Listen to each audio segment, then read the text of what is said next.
جھنڈا گر گیا، اب کوئی اٹھانے کی ہمت نہیں رکھتا۔ تو ثابت بن اکرم ایک انصاری صحابی ہیں، انہوں نے جھنڈا اٹھایا، کبھی جھنڈا پکڑو، جھنڈا پکڑو، ہاتھ سے نکل رہی ہے جنگ۔ تو لوگوں نے کہا تو ہی پکڑ لے، تو بدری آدمی۔ ثابت بن اکرم بدری صحابہ، کہا بھائی میرے بس کا نہیں ہے، کسی اور کو پکڑاؤ۔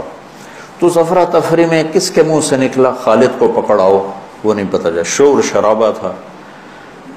تو کسی نے کہا خالد کو پکڑاؤ، یہ کہنا تھا کہ سب نے کہا خالد کو دو، خالد کو دو۔ اب اللہ کے نبی خاموشی سے اوپر دیکھ رہے ہیں، ایسے سامنے سناٹا ہے، اور ادھر یہ ہو رہا ہے۔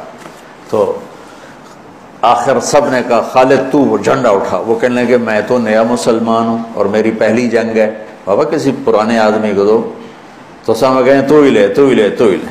تو خالد نے ایک ہاتھ میں جھنڈا پکڑ کے دوسرے ہاتھ سے جب یوں تلوار لہرائی نا، تو میرے نبی نے فرمایا اب اللہ نے اپنی تلواروں میں سے ایک تلوار کو نکال لیا ہے، سیف اللہ، سیف اللہ۔ اس دن آپ کے ہاتھ سے 9 تلواریں ٹوٹیں لڑتے لڑتے، پھر اللہ نے ان کے ہاتھوں فتح نصیب فرمائی۔ 3000 کے لشکر نے 1 لاکھ پہ غلبہ پایا۔